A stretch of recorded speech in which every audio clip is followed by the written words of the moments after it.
Welcome to Coffee with the Journalist, a podcast by One Pitch, featuring well-known journalists from the top US-based publications covering technology, lifestyle and culture, health, science, and more. The goal of our show is to uncover the real person behind the real stories you love to read. We discuss their beat and news coverage, what their inbox looks like, the types of pitches they receive, and a lot more. Today's guest is Samson Amore, a technology reporter for The Wrap, where he covers tech, esports, podcasts, and gaming. Samson previously reported for the Los Angeles Business Journal and worked for notable news outlets including NPR and the Boston Globe. During the show, Samson tells us about his love of drinking coffee, the growth of The Wrap, the types of pitches that are helpful, how much of his stories include pitches, and more. Let's dive into the episode and hear more from Samson today. Hi, everyone. Welcome to Coffee with the Journalist. Today we have on Samson Amore, just like the song. Thanks, Samson, for mentioning that. You're the technology reporter right now for The Wrap, which is based in Santa Monica, as we know so well. Thanks for being here. And you are drinking coffee. I am. And thanks for having me, or I guess virtually having me. Yes. Yeah, we do this in the interwebs here. So it's all virtual all the time. And you just mentioned that you're always drinking coffee. Is this true? Sadly. And my dentist really doesn't appreciate that. But yeah, I've tried to cut back since I've been home literally 24/7. I've been making half calf lately, and that's been keeping me it's been keeping me going. But I've been noticing, I'm serious, I get headaches. The caffeine withdrawal is real. So pace yourself if you're a journalist out there, try and chase it with a glass of water.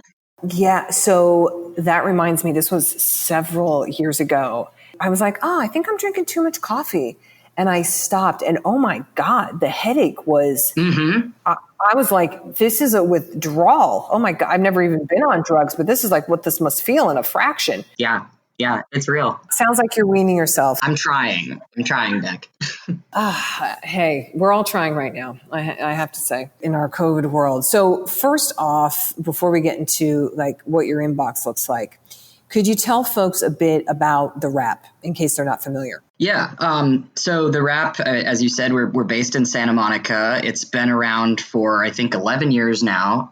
It was founded by Sharon Waxman, who was a former Hollywood correspondent for the New York Times. She's written a couple of books as well. You can find all sorts of information about her online. But so she founded The Wrap to basically be an independent outlet. And in the last, I would say, I've only been there upwards of 6 months, but I would think in the last year or so, they've really been building out the subscription side of the business, which is called Wrap Pro.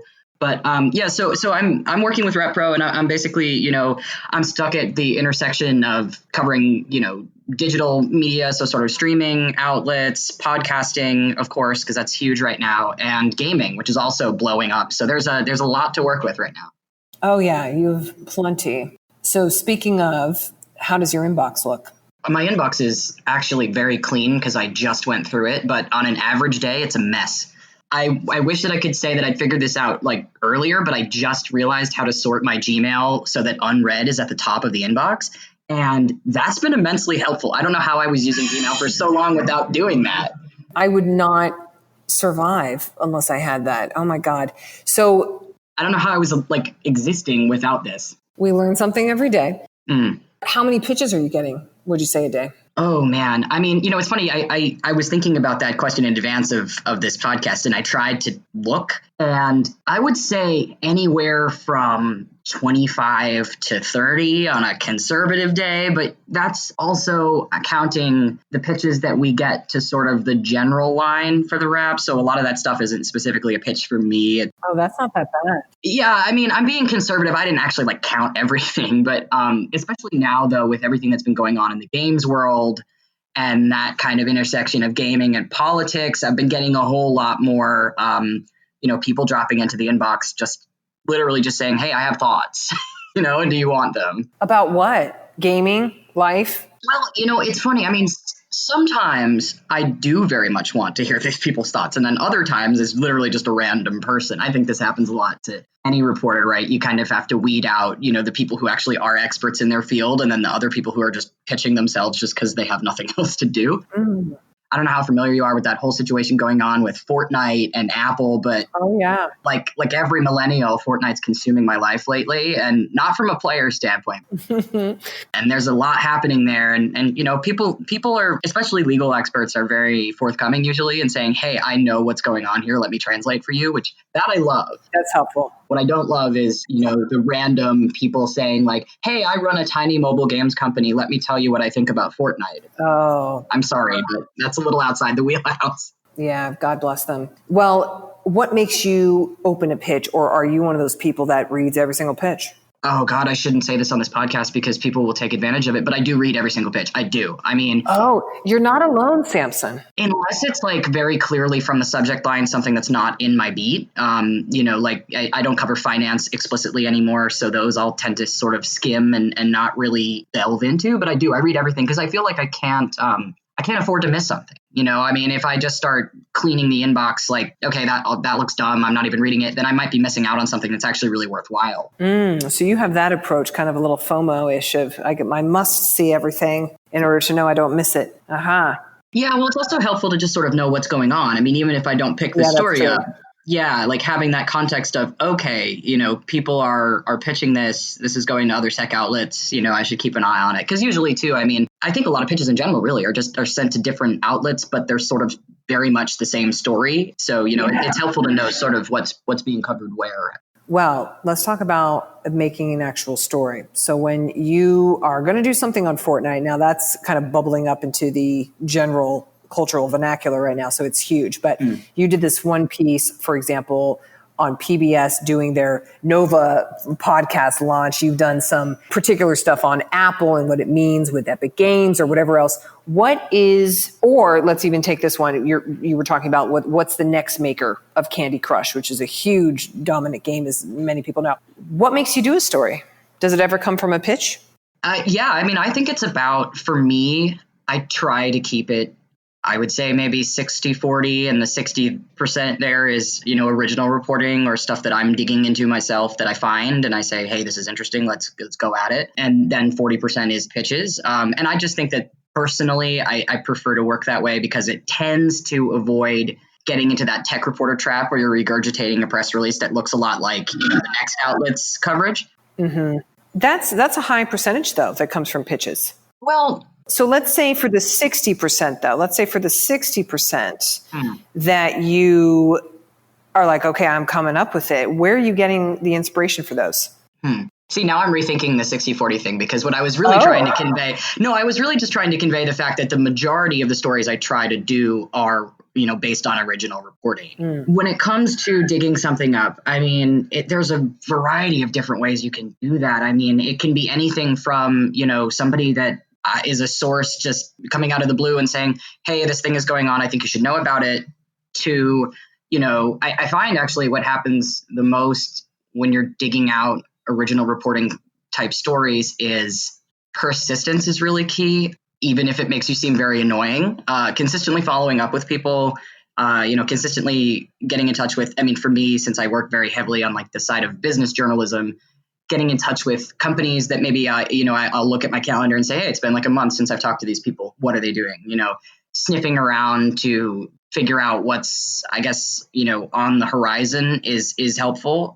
There's also plenty of times, too, where some other outlet will do a story. Like, I don't know, for example, maybe the Wall Street Journal has a great story on whatever's going on with Apple right now. And we read the story and an editor flags it. And then we come up with, okay, so what's our angle here? How can we kind of, what are the sources that we know that are knowledgeable about this that can kind of spin this in a fresh light? It was based on another outlet's original reporting, but it still is ours in the sense that we're, you know, bringing something else to that kind of evolving story, if that makes sense.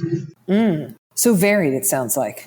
Yeah. Are you ever like in the shower and you're like, oh, that's what I'm going to do? Oh, yeah. I get a lot of my great ideas when I'm doing something that's not the thing work at all. I think that happens to a lot of us. Like when our brain has that sort of time to decompress, it's the things start to bubble up to the surface.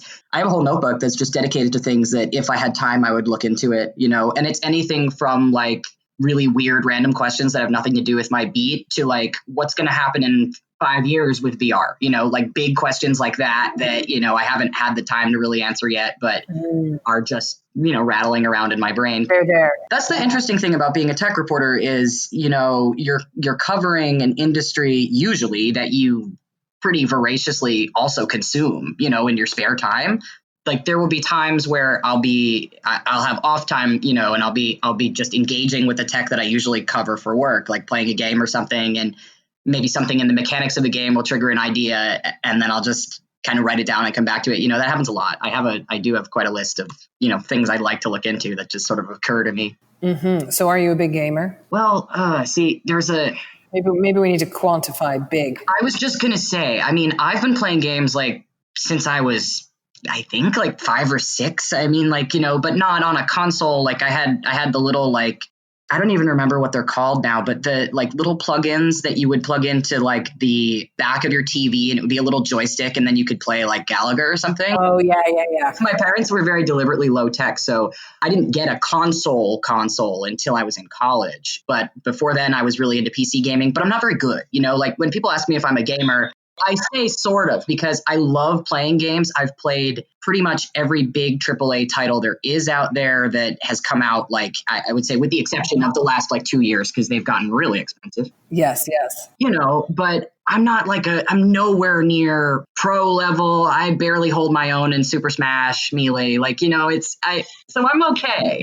I love it, but I'm not great. Hey, that's humility if I ever heard. I love it. I was just going to say, I think the funny thing that a lot of people don't realize about gaming is that everybody is a gamer to a certain extent, right? Like I keep thinking about this conversation I had, and it was pre-COVID, so no one that's listening can yell at me for being in an Uber and endangering anyone. This was before the pandemic, but I was driving back from some event, and I was talking to the Uber driver, and he was asking me what I do, and I told him I cover games. And he pretty much asked me the same question you did. Everybody always asks me that, are you a hardcore gamer? And I said kind of the same thing, no, not really. And he was like, I really like, old school games, but I don't know if that really makes it, that doesn't really count, right? Like it doesn't count if I play Pac-Man every day. I'm like, what do you mean it doesn't count? Of course it counts, people have, even if you're playing, like you mentioned Candy Crush at the beginning of this game, if you're playing that pretty obsessively on your phone, you're a gamer. If you play Tetris a lot at work, you're a gamer.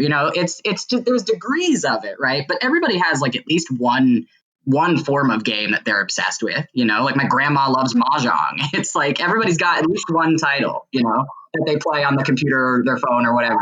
It's kind of like travel, I think. Like what? Well, I love to travel. Like, okay, you mean you go in your RV 2 hours away, or you like been to 70 countries? That's a big difference. Yeah, it's a scale. It's a scale, exactly. Today's interview will continue after this brief message brought to you by OnePitch. Are you curious to learn more about the unique ways OnePitch helps connect journalists with brands and sources?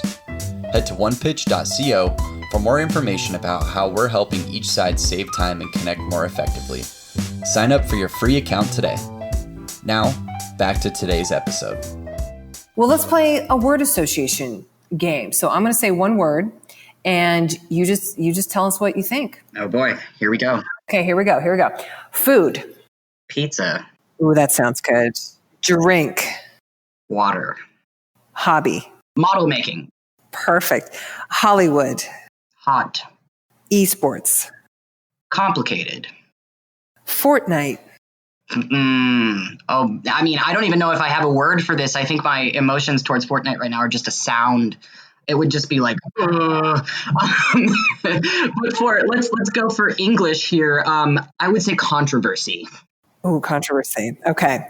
Apple. Big. Podcasts. Trendy. Antitrust. Lackadaisical. Mm-hmm. Mobile gaming. Commute. Oh, yeah, good idea. Journalism. Stressful. Rewarding, but stressful right now. Mm-hmm. Pitch. Potential. Inbox. Messy. Yes, that's our list for today.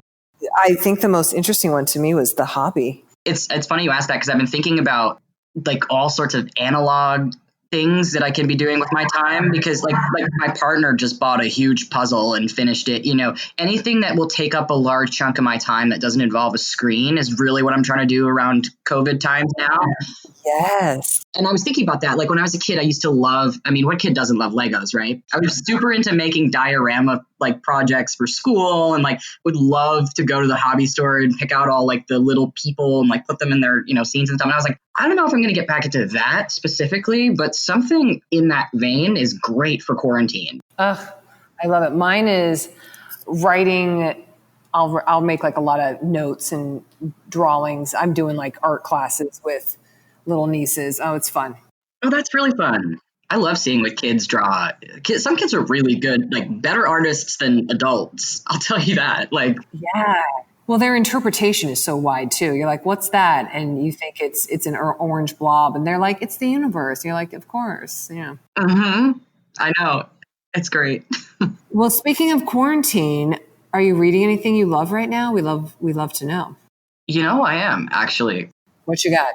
So book-wise, I picked up a used copy of David Carr's memoir, Night of the Gun, it's not very new. I think it came out in like 2012 or something. I'm late to reading this book, but it's really fantastic. David Carr, he passed away a little while ago, unfortunately, but he was a New York Times journalist. And before that was, like a hack for a bunch of local papers. And he's a fantastic writer, but he has a really interesting personal story because he beat drug addiction and like very severe drug addiction, and then went on to work at the Times. And his memoir is, the way he structures it is it's all about him fact checking himself. Like he'll tell a story and be like, this is what I think that happened during this period of my life.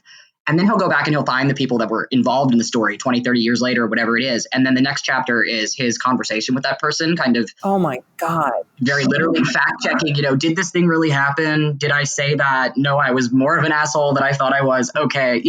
And it's it's a very unique structure for a book, but it's also extremely, like the subject matter is extremely compelling. Okay, yeah. Night of the Gun, David Carr. This is on Google Books, the description is, David Carr was an addict for more than 20 years, first dope, then coke, then finally crack, before the prospect of losing his newborn twins made him sober up in a bid to win custody for their new crack dealer mother. What a freaking book. I already got it on Audible. Yeah. God. I will say the summary makes it seem a little bit more fantastical than it's written. Like he writes it, he's a very measured writer. And I think that's partly because he's gone through he went through so many situations that were like this. He's extra regimented when it comes to fact checking himself. I think maybe because of all the drugs, but it's a fantastically written book too. Wow. Anything else you're reading? Well, I read a great article today on the LA Times, actually, right before we got on this podcast. It's by one of the reporters named Thomas Kerwin, and it's I don't know if I remember the exact headline. Coronavirus has turned once bustling downtown LA into a ghost town. Can it recover? It's a really nice long form piece, just looking at the different areas of downtown LA and how they've transformed during the pandemic. For me, obviously, it was important to read because I live in downtown LA, but also, it was really cool the way that he structured it, because Kerwin told the story basically through the lens of a bike messenger. Like he followed the bike messenger around all day in these various neighborhoods. Yeah, it was really interesting. You should check it out. And there's a lot interesting, and in some cases, especially in like the Skid Row area, really frightening things that are going on because of COVID that are sort of just being unaddressed. Yeah. A lot of things are changing in cities right now. There was a great op-ed Jerry Seinfeld wrote about New York City, and wasn't the headline like "Is New York dead" or something like that? Yeah, is New York dead? ? Nah, or something. I don't know, but it was just funny in his style. Yeah, and it was basically like, yeah, we'll be here. New Yorkers will be here. You let us know how Florida goes for you, wimp. Yeah. There's a real schism between like people in that area right now, because a lot of my friends that live in New York, they couldn't afford to leave, so they're still staying there. And then there's a lot of people that could flee to the Hamptons. I think there's like a lot of resentment against those people who were able to just peace out, right when things got tough. Mm-hmm. Mm-hmm. But I also can't blame them. Yeah. If I could escape to a national park for a while, I would too. Yes. Well, tell us how you feel the future of journalism is going to be like. That's a loaded question these days. It is a loaded question. And now you're a more recent grad. Like this isn't like you've been doing this 25 years. So tell us what you think. Would you do it again? You graduated in 2018. Yeah. I mean, I should clarify too, like just the nature of where I went to school. I was working professionally before I graduated. So I have like a little over 5 years of experience in the industry, but I am still by the standard of things, pretty new here. Yeah. And so I think that really does color how I look at things. I tend to try to not make sweeping generalizations about where I think the internet or journalism is going to go, because I don't think anybody really knows. But I mean, like it could turn out that, in 2 years we end up getting all of our news from TikTok, like literally that could very well be a possibility. There's a lot of different platforms right now that are experiencing a huge bump in engagement because of COVID. And anytime there's an influx of new people onto a platform, there's obviously naturally going to be a huge, uptick in, discourse on that platform, and people are going to be talking about the world. And so you're finding like that there is a huge political section of TikTok. There is a huge, civil rights section of Snapchat. Like it's very interesting to see how, younger generations are consuming their news and where they're expecting to get it. I think that, and I'm not trying to say, by the way, that I think that everyone should get their news from Snapchat or Twitter. I still am very much a proponent of subscribing to your local papers, subscribing to, larger regional papers or national publications. Like subscribe, because they need your money very much so right now in order to do their work. But at the same time, there's a lot of other emerging outlets that, have really interesting approaches to this. And there's a lot of journalism that is happening now that tends to be a little bit more in the vein of sort of almost social justice-y reporting. I'm thinking of the fact that the 19th recently launched to focus on, women's and gender equity coverage. Caitlin Burns at Vox is doing a fantastic amount of work on what the election is going to be meaning for queer people. So I think what we're seeing is sort of a shift in the types of stories it's kind of accepted for journalists to tell, if that makes sense. I feel like when I started studying this, and by the way, you don't have to study journalism to be a journalist, obviously, but, I was privileged enough to, and I feel like one of the earliest lessons was, it was always about objectivity, which is a noble goal, but it's kind of impossible in the current climate. And there's been a lot more reporting that I've seen from journalists that are sort of embracing whatever their minority status happens to be and using that as a strength to tell the story about a larger social issue. And that, to me, I think we're going to be seeing a lot more of. I know The Wrap has done a couple of things like that as well. Mm-hmm. And it seems like that is becoming, one thing I do think I know for sure is that type of storytelling is becoming a little bit more accessible and I think acceptable, I'm seeing more people on social media empathizing with the journalist's point of views rather than saying, they're putting themselves in the story, because there's a way to do it without editorializing. And I think a lot of outlets are realizing now that that's what people want to read as well. We want, sort of more personal takes on things because we all feel really lost. We don't know what's going on, like simply put. Yeah. So would you do it again? Would you get your degree in journalism and pursue this career? Well, I mean, are you asking if I was a student now, would I do that? Yeah. Oh, if I was a student now, absolutely not. I would go to I'm not even exaggerating when I say this. I would learn a trade. I would learn to become a plumber or something. Really? Yeah. I mean, I'm not trying to bash journalism. I love it. But I think right now, if you're a student, like you need to have I have a friend who just went back to beauty school. Like anything that you can learn that's a tangible trade is always useful, especially in uncertain economic times. I'm not telling everyone to ditch journalism school and become a carpenter. I'm just saying personally, if I were faced with that situation and also knowing the amount of student loans that I would have to shoulder, I would say, no, I want to go into a profession that's almost immediately profitable, just for safety's sake. Yeah. I know that's not very optimistic advice. It's not, but you know what? That's a real answer. And few people have said that. I got to keep it real. I mean, I don't want to leave the field. Like in this present time, I have no other desire to be anywhere else. I love what I'm doing, even though it's uncertain times. But yeah, I mean, if I was a student right now, I just don't think that the investment would make sense. you know, and also, I mean, you've got to consider too, like I said, like you could become a very successful journalist without going to journalism school. A lot of people manage to do that. So there's ways to get into the field without shouldering, you know, hundreds of thousands of dollars of debt. You know, there's also a way to do that as well. Yeah. Well, let's shift to our last little part here, which is the Mad Libs, which is a lot of fun. Let's see how it goes. So I'll give you the prompt, Samson, and then you just give me your answer. Are you ready? Sure. Okay. First is just a catchphrase. What kind of catchphrase would you say? I mean, Nike's a not great company, but their slogan has always been the best. Just do it. Just do it. That's kind of my favorite. Excellent. Okay. What about a journalist scare phrase?